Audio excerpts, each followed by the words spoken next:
New year, new pop screen. We are the Geek Show podcast dedicated to the good, the bad, and the preposterous of movies, either starring about or by pop stars, with a full range of musical and cinematic genres from country and western to hip hop, documentaries to science fiction.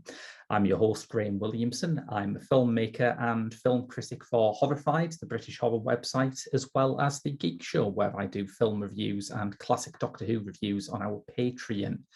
I am joined this week by... You're joined by Mark Cunliffe. I also write for The Geek Show. I write for We Are Cults. I write for Arrow. I write some booklet essays for various Arrow films. And I've got a chapter in Scarred for Life Volume 2, which is available now from lulu.com. You do, indeed. We should probably plug our Letterboxd pages as well, in case there's anyone new listening. Absolutely, yeah. Just at Graham Williamson. You can search for Graham Williamson and find me there. Yeah, if you look for Mark Cunliffe, I should be there as well. Well, there are many noble reasons for making a feature film. 3 of the noblest include immortalising a classic performance, delivering a stark message on modern society, or doing an old Disney cartoon, but it's CGI now, so it's better. The noblest of them all, however, has to be you've got a load of British and Irish rock stars together for a tour in a country that is currently in the grip of civil war, and you have just realised that that's a bad idea insurance-wise, and you need to get them to do something. That was the impetus behind our film this week, Straight to Hell, Alex Cox's follow-up to Sid and Nancy, which united Joe Strummer, Elvis Costello, Grace Jones, Courtney Love, and the Pogues in a spaghetti western-inflected story of fleeing bank robbers falling foul of coffee-addicted bandits. Surprisingly, on release, the resulting film was determined to be a bit rum. Yeah, quite a surprise, that, isn't it? I think the first thing we've got to sort of address, if we're going straight into it, is the cast, because it's an exceptional cast. It's an extraordinary cast. Yeah, he had like Strummer, Costello, the Pogues. They were all supposed to be going to Nicaragua, weren't they? Yes, to do benefit concert tour for the Sandinistas. Yeah. But that went pear-shaped, and then they just decided to go to Almere and make a film. Yes. A film that took 3 days to write and 5 weeks to make, if I believe is correct. I think there is some controversy over whether it took 3 days to write or 4 days to write. This is one of the main bones of contention in Straight to Hell scholarship. 24 hours makes all the difference, doesn't it? What a difference a day makes, as the song says. Yes, indeed. But not only those rock luminaries, but you've also got Dennis Hopper. Yeah. Some regular Cox performers from his repertory company. So you've got Miguel Sandoval, yes, Jennifer Balgoban, thank you. I'm never sure how to pronounce her name. I can see it in my head, and then I think, is that right, Balgoban? But yeah, we'll go with that. Who else? Kathy Burke, Dick Rude, yeah. Cy Richardson, the great Cy Richardson. Yeah, he's wonderful. Courtney Love, as I think we mentioned at the top there. Indeed, Grace Jones. Yes. Yeah. Kathy Burke, Michelle Winstanley, Sarah Sugarman. Ed Tudor Pole. Ed Tudor Pole, of course, yes. Doing what I think legally might just qualify as an American accent. Just about, I think. Yeah. Xander Barkley, another Cox luminary. It's a stacked, eccentric cast. Oh, Jim Jarmusch. Jarmusch pops up as well, doesn't he? Yeah. Yeah. And he's right at the back end of the film, isn't he, Jim Yeah. Jarmusch? And he's playing essentially the same role that Bill Murray plays in Jim Jarmusch's film, The Limits of Control, I thought. right. He's a canny magpie, Jarmusch. I think he might have like filed that away for future reference. Yeah, definitely. And Graham Fletcher Cook, who was Dexter Fletcher's brother as well. Really? Yeah, he gets the two roles, doesn't he? He plays Whitey that gets lynched in the town square, and then later he's Whitey's brother. I can see the resemblance, but it never clicked that he was Dexter Fletcher's brother. Yeah, he's like a blonde Dexter Fletcher, isn't he? He is, yes. Yeah. It's quite he odd passed away recently, I believe. Oh, did he? That's a shame. Yeah, I think so. Yeah. Did Dexter Fletcher ever work with Alex Cox? Nothing's springing to mind. He may well have done, and it may not have been on my radar, but nothing's springing to mind. It's quite he odd. He did Jarman, didn't he? He did Caravaggio with Jarman. I would have thought that Cox would have been Fletcher's kind of director, because he seemed to be making a sort of round tour of weirdo directors of the 1980s. Like, say, Jarman, Absolutely. He worked with David Lynch. The Elephant Man. Yeah, absolutely. Yes, strange. It's not. I mean, unless we're having a complete mind blank, and there is something he's in, but nothing's springing to mind at the minute. It's very easy to forget the cast of an Alex Cox film, because, as you say, there are so many people here, and all of them are people who you would not imagine were ever in the same room, let alone the same film. Basically, is it a film or is it a holiday, though? That's my big thing about whenever I've watched Straight to Hell. Is this a film or is this just some really expensive holiday home movie? I think the most interesting piece of evidence from that perspective is there's a deleted scene where Elvis Costello's butler character is Hives Hives the butler. He's tied to a chair and whipped by his then wife, Kate O'Riordan from the Pogues. And you think, I mean, either Elvis Costello got the bad end of the stick here, or he got the very, very good end of the stick, depending on his personal kind of... depending on his preferences, yeah. Well, the interesting thing is this, on the credits, you'll find there's a sex and cruelty consultant for the film. Yes. Martin Taylor. So I imagine that was a significant part of just that one scene, I guess. But yes, it's very true. It is. I haven't seen everything Cox has directed, but I feel like this might be his most weirdly horny film. Yeah, it's there's a lot of it's a lot of people sort of washed up in a certain place and suddenly finding the strangest of bedfellows, really, I guess. Yes, yeah. And it's a bit simmering under the Almiran heat. Yeah, I think there is a point to it, and I think the sexual frustration of it means something. But I must admit, when Jennifer Balgovan started washing that motorcycle, I did think, you're just entertaining yourself now, Alex, then, are you? Yeah, I think so, yeah. Yeah. It's an interesting scene. It is. It has its charms, I will put it that way. Even Michelle Winstanley in, like, the most amazing outfit. And it's a whole film full of amazing outfits, isn't it? Yeah, that is true. Yeah. I'm very fond of Fox Harris's white suit that he puts on when he sings Delilah. Yeah. It's in my repertoire. Plus, of course, sorry. Have you seen the behind-the-scenes documentary about this, by the way? Yes. Isn't Fox Harris exactly the guy you want him to be? Yeah, it's exactly what you see is what you get, isn't it? It's exactly what you'd expect from him. Yeah. I like to imbue my roles with a certain frisson. Amazing. It's brilliant, absolutely brilliant. But also, if we're on about costumes, we've got to point out the Pogues play and everybody gets the pronunciation wrong, but I think it's supposed to be Matt Mahon, isn't it, or Matt Mahone? I'm not sure.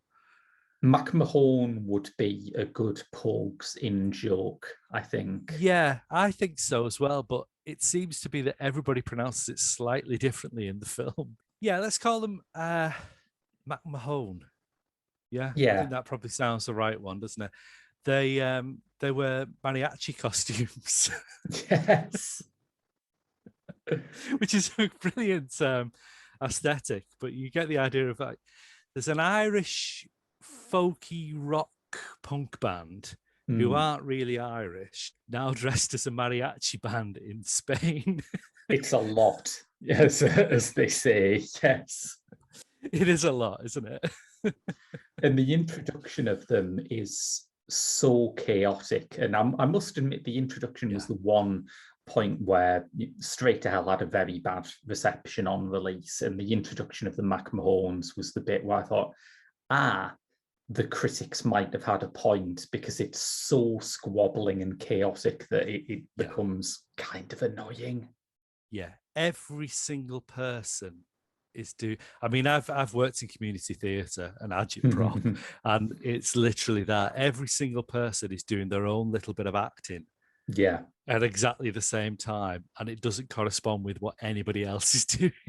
Yes. So you've got Elvis Costello tottering around with the drinks tray, doing, oh, look at me, I'm a refined aesthetic Englishman, ooh, while everybody else is like going and shooting and going yeehaw and all that kind of stuff. It's just, it's an unbearable opening. If you can get past how slapdash amateur that is.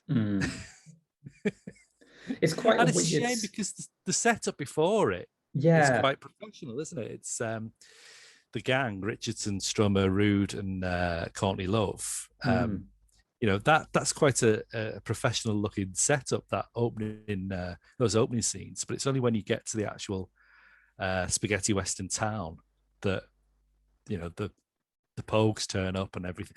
That's then just chaos. And then it's followed by Ed Tudor-Pole chewing the scenery, something appallingly, and as you say, so out of character for him as well, isn't it? Yeah, it's such a subtle, refined performer, isn't he? But God, he is dreadful in this. It's good. It's only a very short scene, because it is utterly dreadful. So this is one of those things that I think you have to talk about with Straight to Hell, because it was probably, I mean, there's hints of it in Repo Man, but it's probably the first indication that most people will have picked up on something very, very central to Alex Cox's personality, which is that, man, does he ever love spaghetti westerns. Yeah. He really does. This is supposed to be based on Django Kill, isn't it? Or it's a homage to Django Kill. It's got a few shots in it, like the arm coming from the grave where you can see that, I think. Yeah. I was going to say, I've seen Django Kill, but a very, very long time ago. And all I can remember about Django Kill is that it is batshit crazy. Yeah. And if his way of doing a homage is, let's make a film that's also spaghetti western and also batshit crazy, then job done. He's done that. It's a fair point. Yeah, I think there is also this kind of weird sex undertone to Django Kill that is kind of unusual in spaghetti westerns. There's a sense that everyone in it is hiding some sort of kink that is bubbling to the surface. And I think that's a fair thing to compare Straight to Hell to. Well, I mean, you don't really get many homosexual characters in a spaghetti western, do you? You get camp characters, and you get sort of sexually repressed aesthetes, I guess.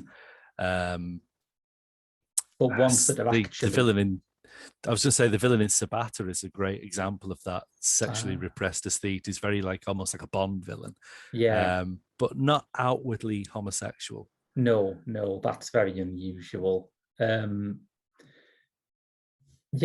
it's quite strange to me that loving spaghetti westerns so much, and he, it's not a figure of speech. He literally wrote the book on them. There is an Alex Cox book about spaghetti westerns.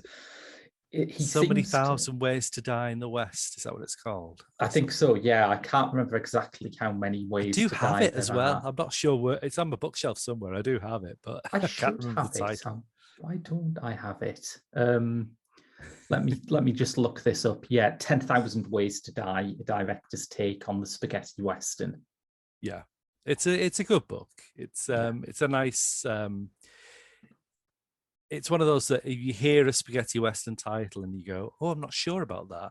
It's a great pull it down, find it in the index, read about the making of it, read about what his opinion of it is. It's a Yeah. nice little review book. And it's quite weird, really, thinking that he has this deep love for spaghetti westerns, and his main sort of approach to directing them in this film seems to be, let's never have a second silence.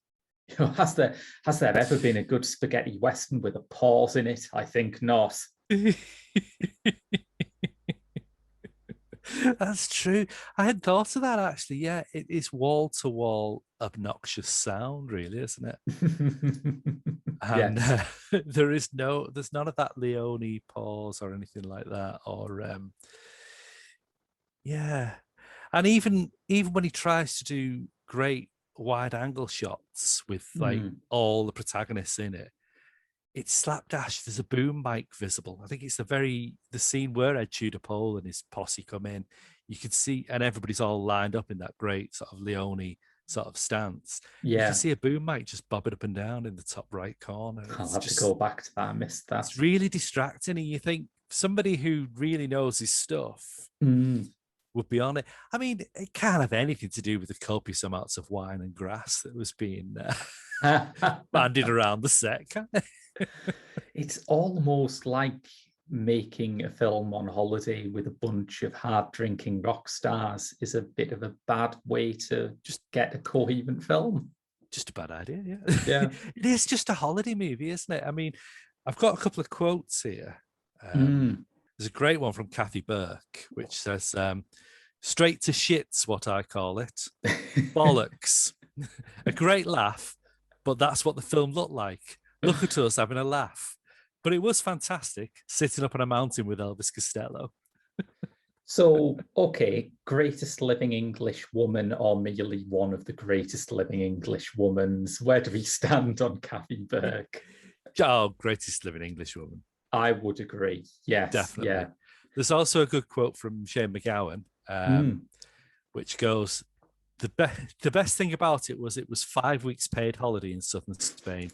Fucking brilliant. And you can almost hear yes after it, can't you? His radio static laugh. Yes. The white noise mirth strikes again. Yeah. And I think there's a lot of truth in that. I mean, it's the sort of film that you direct when you want to have great stories about filmmaking rather than a great film. Yeah, I mean, it's a barrier for an audience. I can see why a lot of people hate this film, because you're watching people having a laugh, as Kathy Burke says, and as literally says, and as Shane McGowan sort of alludes to. It is them having a party, and that can either be viewed as self-indulgent, or it can be viewed as kind of like, God, I wish I was there, or or just enjoying the actual anarchic, eccentric, post-punk ride of it all, I guess. And there are bits of it which I think even the movie's harshest critics admit are actually kind of inspired, like the bit with Xander Schloss as the hot dog salesman. The wiener guy, Yeah. I don't know if we're going to give the thing away, but there's a great scene near the end, isn't there, where he's like, I don't have much, but I've got a will to do this. Please let me be in your gang. And it's like as the townsfolk are all about to fight one another, and they just look at him and then shoot him. Yes. I mean, you just don't expect that, do you? You think, right, okay, he's going to join them, and then there'll be a noble sacrifice where he'll just sort of like walk out and die in a hail of bullets. But no, they don't even let him join. They just die. They just kill him in a hail of bullets straight away. I think that final act is where the film's genre identity becomes a bit clearer. You're not quite sure if it's a spoof for about 2/3 of the runtime, but I think the ending is spoofy enough to make it work. Yeah, definitely. It's a weird. I mean, I always say Tarantino definitely watched this and nicked a lot from it. Yes. Just from the way that Richardson, Strummer, and Rude are dressed for a start, which is Reservoir Dogs. It's certainly, I would certainly go to bat to say that Richardson and Strummer are basically Samuel L. Jackson and John Travolta in Pulp Fiction. The Sam Jackson thing is extraordinary. They're even wearing like a similar wig. Yeah. It's just obvious, really. I mean, and as you say, you mentioned Jarmusch being a magpie. I mean, Tarantino's the biggest magpie of them all, isn't he? No kidding. Yeah. So I mean, that's definitely there. So but you can kind of live with it because this is a film that has so many homages going on. Yeah. That it's going to be inevitable that you're going to homage the homage. Is that right? Yes. That you're going to end up accidentally homaging something that hasn't been made yet in a bizarre causality accident. Yeah, I think that's what happened. Yeah. I mean, is it worth trying to mention the plot of this? Is there a plot? No, not really. No, basically, I think that the loosest setup for it that you can get is that Strummer, Rude, Richardson, and Love rob a bank. They try to get away, and they end up in this bizarre, isolated town, which is basically. I was trying to work this out because a lot of articles on Straight to Hell say that it's an anachronistic film, which I don't think is quite right. I think Cox's next film, Walker, definitely That's an anachronistic film, yeah. I don't think Straight to Hell is anachronistic. I think it's supposed to be set in the 80s. Yes, yeah. I don't think we're pretending this is like early 20th century Mexico or something like that. It's 80s Mexico. It's just like a ghost town, isn't it? It's like the town that time forgot kind of thing. I think that's kind of the gag of it, that their getaway is so successful and they go so far off the map that they end up somewhere that still runs by the logic of old spaghetti western ghost towns. Yeah. Or is it just hell itself? Perhaps. There's a lot of interesting stuff going on when they come across that car, and I don't know if it's Dick Rude or Courtney Love say it looks exactly like our car. It's crashed and there's dead people inside it, and Strummer immediately goes, no, it looks nothing like our car, and then it's picked up again later, and you kind of think, well, are they dead? Is this some sort of ghostly a literal ghost town? It's got a lot of interesting religious imagery in it.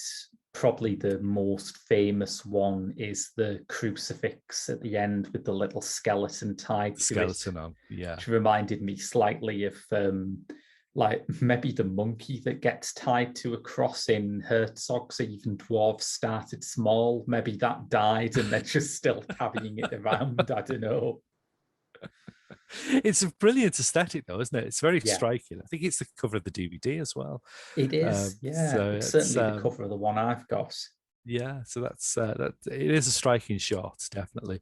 But even the town itself is a ghost town when you think about it, because it's an old spaghetti western town. I think it was built for a Charles Bronson film. I was going to say a Charles Bronson movie. Yeah, I can't remember. I've heard it being called Chino, but as with a lot of spaghetti westerns, it's probably got a dozen different English language names. Yes. Yeah. But absolutely. Chino is the one I think I've heard. But I'm sure I heard Joe Strummer say something differently on an interview once. Yeah. Like you say, it's sort of how can you say what the definite name of a spaghetti western is? They were all retitled 1,000 times. Absolutely, yeah. So it could be any it could be any name really, and I don't know if I've seen that particular film, but it's a striking looking location. And yeah, I mean it is a self-indulgent movie, but who wouldn't want to be in a town like that and say, okay, go and play cowboys? Exactly. You'd love it, wouldn't you? You'd love that opportunity. So I can't really begrudge them Yeah. I can't say lucky bastards, but I can't begrudge them the opportunity to just dick about on a living set. Although it is like a completely different film in terms of style and tone and narrative, it did remind me of those travelogue films that Wim Wenders would occasionally do, like Tokyo Ga or Lisbon Story. Ah, right, yeah. I think the Okay. crucial difference is that when Wenders made those films, he'd already established himself. He'd already made like about 10 major art house successes, including Paris, Texas, and Wings of Desire. Whereas Cox made this when he'd done Edge City, which was his thesis film, which didn't get a commercial release. He'd done Repo Man, which did get a commercial release, but was buried because the studio were absolutely appalled by it. And he'd done Sid and Nancy, which was a hit. And I think this would have been much more fondly looked at if it wasn't the latest work by that hot new director you've only just heard of. You've only just heard of. It's timing is everything, isn't it? Yeah. I mean, you do Repo Man, it gets buried, as you say, but then you do Sid and Nancy, and then people are forced to sort of go, who is this guy? And they look at Repo Man, and suddenly that's becoming a cult after only a brief sort of release period, really, isn't it? A couple of years after it's been made, and suddenly it's becoming a cult. So you're eager to think, what's he going to do next? And he does a genuine out there piss up captured on celluloid. And it's funny because one of the main reasons why he did this was because, as we say, we had a hole in his schedule. It wasn't just that the tour had fell through, although that was a major thing, but also Walker, his next American film, was taking ages to set up and move through the system. Yeah. And I don't know, it is worth thinking about, isn't it? If Walker had come out as the follow-up to Sid and Nancy, would it still have been, I think, unjustly monstered, or would there be a sense of, well, I don't like everything in it, but you can see the genius who directed Sid and Nancy is still at work here? Yeah, it's an interesting what if, isn't it? Because you kind of think it was never going to be warmly received, certainly not in America. No. It was never going to be warmly received in that regard. But would it have, or was it just the thing that nobody could tolerate the idea of an anachronistic Western? You know, who knows?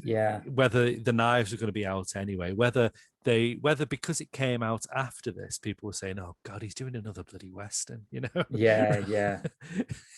But maybe, who knows, if he had done Walker first, this might have been looked upon more fondly. Perhaps, might have said, "Oh well, this is just the after show party kind of thing. Let's just give him his bit of frivolity, enjoy it, you know." Because he's got our he's got our benefits of the doubt at this stage. But I think Walker's a brilliant movie. Walker is great. I would like it if people listen to this and watch Straight to Hell, because I think it's a lot of fun, but I need more people to watch Walker. Yeah, I think if we were trying to persuade listeners, viewers, whatever, I would say try and watch them both. You know, just double up, just get them both, you know, and just see what you think. But Walker's a great movie, and especially if you've got our kind of politics, then it's a very good movie. If you're not going to be liking that film if you're a Donald Trump supporter. Although you never know, because one of the most incredible things about Republicans at the moment for me is that you give them a couple of years after a Republican president leaves office and it turns out that no one actually voted for him. Yeah, that's true. That is true. Yeah. So maybe, maybe Trump supporters, maybe we could get them over onto the Sandinista side with a few screenings of Walker. Maybe we could do that. You never know. Great performance by Ed Harris as well in Walker, has to be said. I think it's one of those, again, a film that has a really solid cast. Ed Harris is great in it. Marlene Matlin is great in it. And around the edges, you still have the Cox gang, including quite a few people who were in this film as well. Yeah, Strummer pops up, doesn't he? Strummer with a beard, which is almost unrecognizable, really. But he was quite an interesting actor, Joe Strummer. I don't think that gets spoken about often enough. But when you think how much of his persona was he playing at the best of times, you know, it's a man who was called Woody to begin with, you know, to sort of pay homage to Woody Guthrie and be a bit of a folky, and then suddenly a down and dirty Cockney rebel. But all the while you've got to think he was an ambassador's son or a diplomat's son or something, you know. So it's there's a lot of play acting in him, which I think does mean that he's quite impressive in this film. Not an amazing award-winning actor by any stretch of the imagination, but he can say a line and you don't wince. You know, there's a lot of pop stars and rock stars who can't do that. Yes. I mean, Jane McGowan. There is an element where I think the size of the cast here worked against him, because if you were like an LA talent agent and you were trying to persuade someone to take a chance on Joe Strummer in a film, would you be going around to someone going, "Oh, you watch Straight to Hell? He plays the guy in a suit with greasy hair." No, not that one. The other one. No, not that one either. Or that one. He does have a great thing, just the greasy hair thing. He does have a great scene where he's got a can of castor oil, isn't it? Yeah. And he he just puts the just drips it over the comb and then combs it through. Just GT, just. I mean, it's one of those things where if we are talking about this in terms of the history of pop movies, you have to say that this is one of the many cases where someone has thought, the film with all those pop stars in it, I can't see how this could possibly lose money. This is like the golden example of that. Yeah. I mean, it's not even a cult, is it, really? I mean, not so much, no. It's Walker a curio. Is a cult film. Walker's a cult film, definitely, yeah. This is just a weird curio, and maybe it still needs... I remember reading... I think the first time I heard about it must be about 20 years ago. I used to read... I don't know if it was Hot Dog. I think it might have been Hot Dog magazine, for anybody who remembers Hot Dog magazine, which was a great magazine, but sort of died a death by... you knew it was dying when literally there was more adverts for Dial 0898 for Busty Blondes. There was just gradually the back pages were becoming more and more, and the film reviews were becoming less and less. So you think, they're really running out of money at this stage. But there was I think it was Hot Dog. There was a massive piece about it in Hot Dog. Yeah. And I just thought, God, what's this film? I've got to see this film, you know. I remember because I used to take the magazine into work, and it was just being passed around, like saying, "Oh God, no, I've never heard of this." But they had Kathy Burke's in it, you know. There's this weird sort of buzz about this film that we'd never heard of, but just reading it from and trying to piece it together from the magazine, and then seeing if whether you could get it on video or DVD. I remember reading a fair bit about Cox in magazines around like the early noughties. Uncut were always beating the drum for him as well. It might have been Uncut rather than Hot Dog, actually. Yeah, it might have been Uncut. Yeah. And I got my DVD of this film from a magazine that I don't think I ever bought again. I was already an Alex Cox fan, so I thought, oh, I got a chance to get Straight to Hell. It was in a magazine called Total DVD, which... All right, that rings a bell, yeah. And it's truth in advertising, because I did get a Total DVD with it. It wasn't like half of Straight to Hell. They lived up to their name. You weren't phoning Trace descriptions afterwards? No. I bought Total DVD and I've only got half a DVD. I think Trace descriptions was the one phone line they didn't have an advert for in the back. The back pages. It was the only one that wasn't 0898. That was a weird time for those magazines. I remember it was like, when you get your Nokia 3310, it was sort of like, download this pixelated picture of some page 3 stunner. So random shite that they put in the back of them, but they were tanking money, those magazines at the time, weren't they? It was such a short boom and bust for those type of film magazines. Film and culture magazines. I understand it being a hard time, although I would love to know how it became this industry-wide belief that the one industry that we should hitch our star to were the phone sex lines business, because that's never going to become obsolete, right? That's always going to be the most common thing. But what were you thinking about us poor film lovers? They're going to 2 o'clock in the morning. They're finished watching Godfather 3 or something. They're going to have a wank, aren't they? They need cheering up, for God's sake. I mean, I've been a subscriber to 14 Times for about 25 years now, and even during the noughties, there were not many wank lines in the 14 Times ads. I think what you can get certain other like dubious things, self-published books by crackpots, I think, is what keeps the 14 Times advertising division afloat. Definitely. I mean, it's too inherently small a mystery for 14 Times, isn't it? What are you wearing? You know, there's nothing. they've got bigger things at stake, haven't they? There's more mysteries in the world than that, I think. Definitely, yes. But yeah, I mean, it's not. Before we went down this this sidetrack of wank phone numbers, it always gets like this when you're on this show. I know. I'm sorry, listeners. I'm sorry, viewers. It's just me dicking about, really.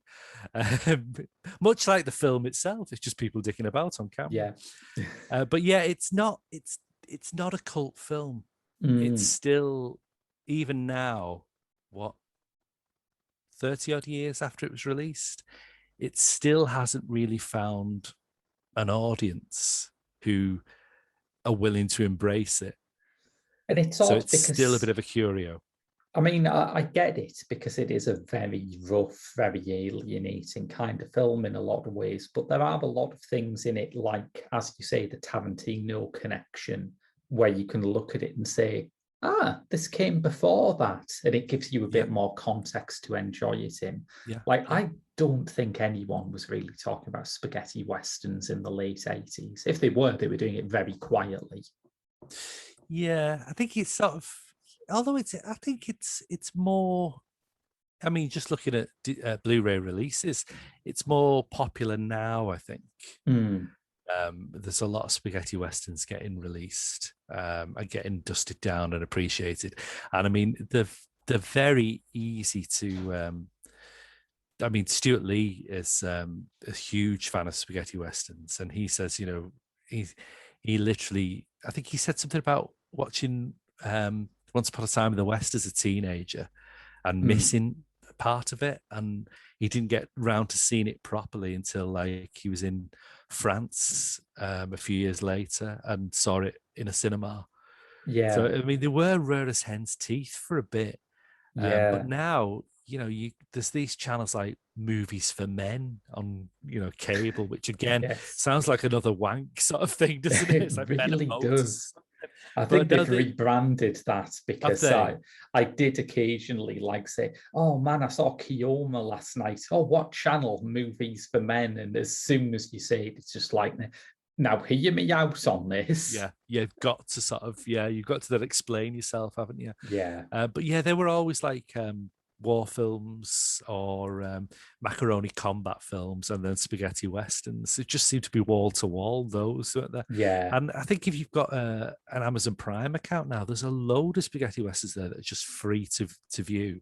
Yeah. Not the greatest prints, you know, they're not.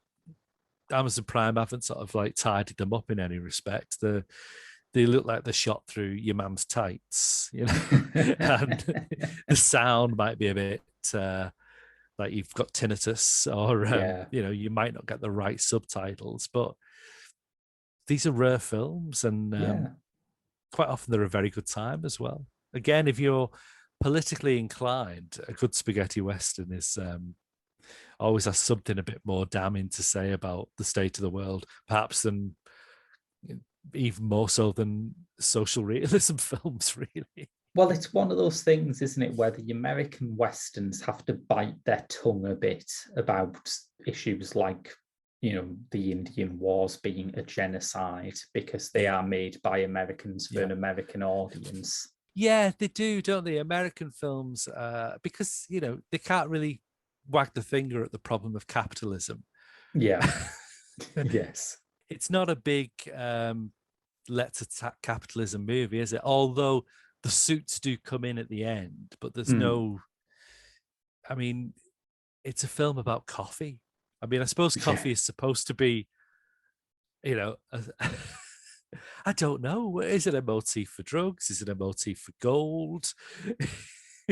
Yeah, it's interesting, isn't it? I suppose Westerns are a kind of materialistic genre that everyone is always after something, and coffee is just an absurd reflection of that, maybe. Yeah, I guess. Yeah. I mean, I think that the interesting anti-business, anti-capitalist, capitalism is evil device in this film is Dennis Hopper's character. Yes. Farben. Yeah, which he's called I.G. Farben, a name that Cox had previously used in a deleted scene for Repo Man, but which more significantly is named after the chemical company which manufactured the gas used in the Holocaust. Yeah, I mean, that is... I don't know how many people pick up on that. I think, again, you've got to know a bit of world events and history to sort of get, or just be of a certain political mindset to get that. But that's this sort of subtle knowing wink wink in joke that Cox is sort of operating on, I guess. Yes, yeah. And at his best, that's a real strength. Repo Man is full of little Easter eggs and references to William S. Burroughs, and there's a Scientology reference in here as well, isn't there? Actually, he seemed to. I had to rewind it a couple of times, but there's an early scene with the robbers, and Courtney Love is screaming something over the top of the dialogue because it's a scene with Courtney Love in. But one of them definitely says something about Scientology. Yeah, it does ring a vague bell, but perhaps because Courtney Love is screaming over the top of it, I can't quite remember it. I mean, she is obnoxious in this film. Truly obnoxious. I mean, most people would say Courtney Love is obnoxious anyway, but she is incredibly obnoxious in this film. The one scene I really like her in is when she meets Sarah Sugarman's character, who's this weird sort of androgynous. It's almost like Wall-E made as a human, really, isn't it? She sort of runs about picking things up, doesn't she? Yes. It can only stick to the script, I think. Whereas I don't know Sarah Sugarman is sticking to the script. Or she's just not used to that kind of performance in front of her. It's very like, what the hell? What? But yeah, my God, she screams a hell of a lot in this film, doesn't she? It is a weird thing with Courtney Love that a lot of the opprobrium that was later heaped on her is something that when you look back at the start of her career, it feels almost like a self-fulfilling prophecy. Like not in a bad way, not like it's her fault, but she auditioned for the role of Nancy Spungen in Sid and Nancy, which is like, it's almost too much, isn't it, really? Yeah, definitely. But yeah, it's a weird, like I say, I mean, you mentioned before the chaos of the initial introduction scene of the gang, the Matt Mahone gang, and I said that it's that the conflicting performance styles. It's very much a film that is continuously conflicting performance styles. Conflicting performance styles, the motion picture, I think, would be a viable alternative title. I mean, you got Miguel Sandoval, who's just, he's sort of like he's the stereotype of the town bank clerk or the town hardware store clerk or whatever, but he's playing it with Clint Eastwood's voice. Yeah, yes. So he's there, his little, well, he's basically got a bit of my facial hair, and the centre parting thing going on, and the little wire-rimmed glasses. But Yeah. he's like, "Yeah, get off your horse." Is that Clint Eastwood voice? Yeah. I You just don't. There's a lot of interesting choices going on. I think two of the most interesting choices that we haven't mentioned, there is a bit towards the beginning where Norwood, Cy Richardson's character, comes into town with the rest of his gang, and they're still wearing their Reservoir Dogs suits. But he puts on like this pink and blue floral hat, which is never mentioned again, as far as I could tell. It's the proper Leone Three Strangers into Town walk on, isn't it? And then he just pulls out what looks like a fucking shower cap. Yes. For an old deer. Just, yep, that's that. I'm sorted now. I am too cool for school. And it's great because it's like, I assume the idea is he's wearing it to provoke a fight. It's like Begbie's tank top, isn't it? It's something that is just begging someone to start something with him. Yeah. It's sort of urban macho situationism, isn't it? Yes. Let's see what I can provoke here. The other great performance stuff that I think we haven't mentioned, the bit on the balcony with Jem Finer, who is now, of course, a very fine composer, works for, does the soundtrack to a lot of Andrew Cotting's films. But Jem Finer as Grandpa McMahon and Kathy Burke, is that or is that not a prototype of Wayne and Waynetta Slob? I hadn't thought that, but yeah, that's interesting, isn't it? Yeah, definite vibes there, I think. We've also not mentioned how bloody funny this film can be as well at times. Again, you might have to be of a certain mindset, but there are some really daft funny moments in it, like pushing Grandpa off the balcony in full view of everybody, and then just blaming the character of Whitey as he comes into town, and then lynching him in town.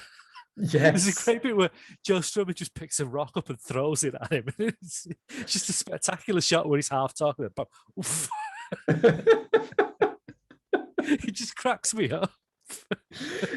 It's like a hair away. I suppose this is the parody aspect. It is a hair away from how ridiculously unjust most actual Westerns could be. Like, I rewatched Johnny Guitar recently for the Geek show, which is a masterpiece of a film, one of the greatest Westerns ever made. And you know what, though? I'm not sure Mercedes McCambridge has built the case that Joan Crawford is hiding that bandit with the legal rigor that I expect from her.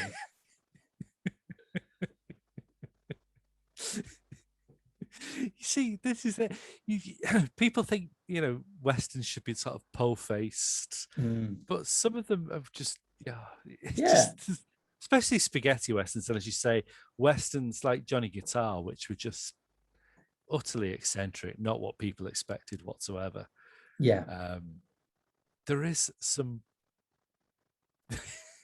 weird sort of subversive elements in it that I think were magnified in spaghetti Westerns, and then later in this, of course. I think they're brought to the fore, definitely.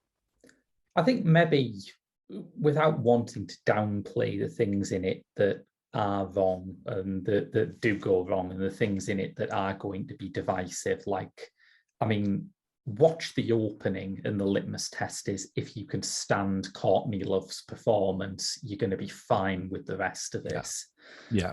But I just wonder if part of it is because it's going after two audiences who have no overlap. There's an audience who would appreciate a really cine-literate spaghetti Western spoof, and there's an audience who want to see the Pogues play gunslingers. And I just don't think there's a crossover. Yeah, I know what you mean.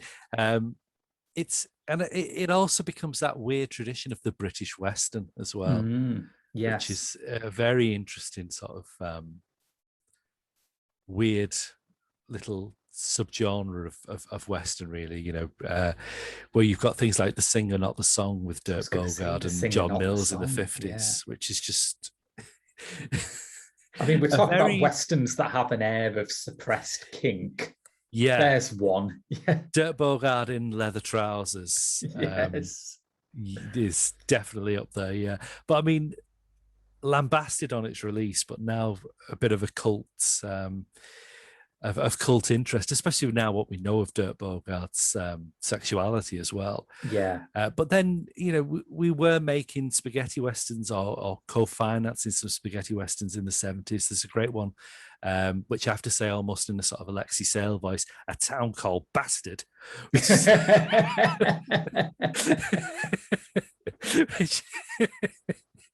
It just sounds like an Alexei Sayle punchline, doesn't it? Maybe that's the cross-cultural aspect, that you've asked yourself, where is the British influence in this movie?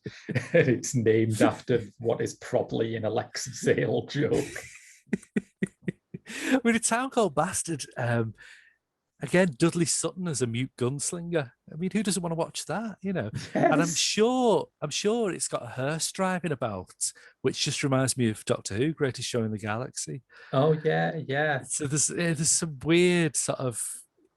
I love that about spaghetti westerns. It goes, okay, this is the setup. Now let's go one bit weirder. Let's go one step further. Yeah. This is the actual just... let's just balls to the wall out the weirdness straight to hell, isn't it?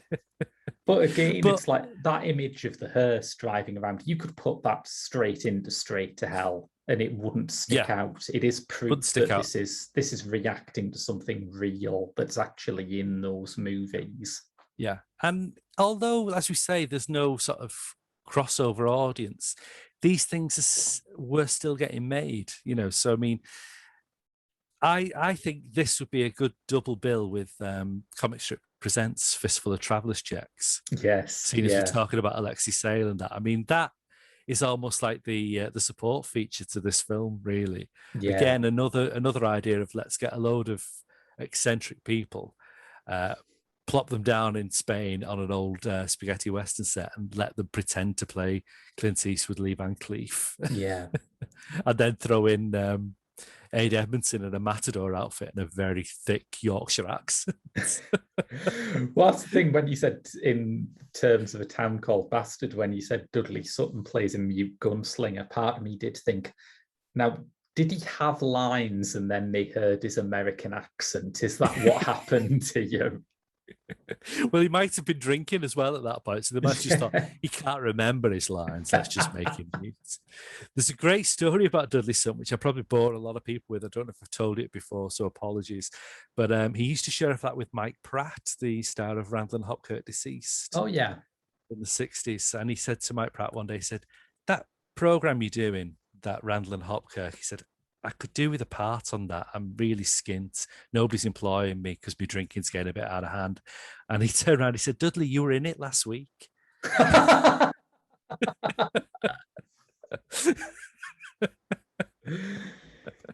Wow. It's genius, isn't it? You completely forget what you were doing the week before.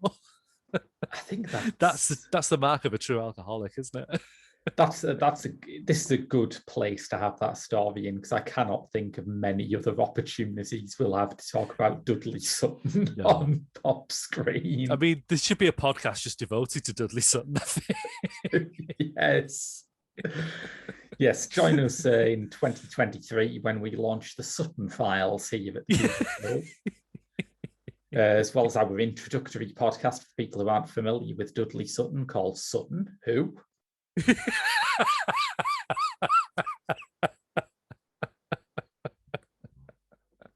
Brilliant.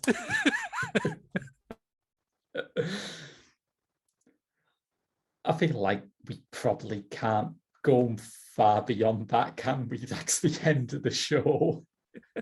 You can't peak that. You can't top that. No Definitely way. not. Just just do laps around the garden now. That's what I'd do. I do want to just throw in very quickly, if we're talking about if by any chance viewers do watch this and go, I must check out Straight to Hell. And then think, what other weird British westerns are there? And like I said, we've got Fistful of Traveller's Checks. That's a good one. There's also a very weird one on YouTube called The Ballad of Kid Divine, right? Which was made in sort of about 89, 90, something like that. It's got the most bizarre cast. It's up in Italy. Yeah. And it's got Jesse Birdsall that used to play Marcus Tandy in El Dorado. He's Kid Divine, the Cockney cowboy.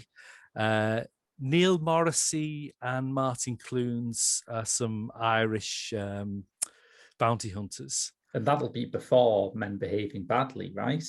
Yeah, I think so, or just before. I'm not sure now. And also Michael Elphick. Speaking of amazing drunks. Another fantastic drunk, isn't he? Yeah. He's a snake oil salesman and assassin. And it's only about 50 minutes long, but if you are watching, it's my sort of dream supporting feature. I mean, you could have a perfect night of watching Straight to Hell, Fistful of Traveller Checks, The Ballad of Kid Divine, The Cockney Cowboy, and just that's it. Get that and a bottle of tequila and you're sorted, I think. I've never seen Edgar Wright's A Fistful of Fingers, which I've not seen that either. That's another one that needs to be discussed in this context as well. Yeah, but I've not seen that either. I believe it's on Rare Film. I believe it's free to view on there. So it's worth checking out, but I've not got around to checking it out. Well, I think that's about covered everything, right? Yeah, I think so. Yeah. Only one other thing I want to throw in is there's a moment where Kate O'Riordan starts singing Danny Boy and everybody joins in, but they were about to fight at one point. That is just a night out in Liverpool. If you want to stop a fight, just sing Danny Boy. Yes, I think John Bishop does something similar with the Sontarans on Doctor Who this week, didn't he? I just walk out of here.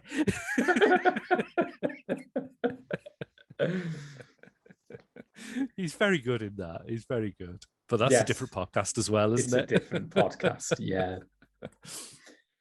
But yes, listeners, if you've enjoyed what you've listened to, don't forget you can donate to our Patreon and get a bonus episode every month. I am currently editing a episode on Crock of Gold, Julian Temple's documentary about Shane McGowan, to partner with this episode. That rings a bell.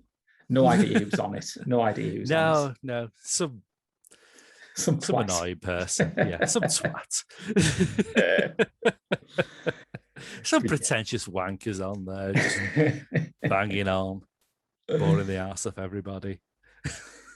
So yes, that's available, as well as our other movie podcast, Director's Lottery, and my twice weekly Doctor Who reviews as well.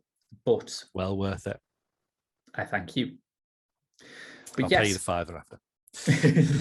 Well, you should be paying me some money anyway, because it's on our Patreon. But it's on the Patreon, yeah. But yes, until next week, listeners, that's been Your Lot from Pop Screen. I've been Graham. And Gringos, I've been Mark Cunliffe. And we'll see you next week.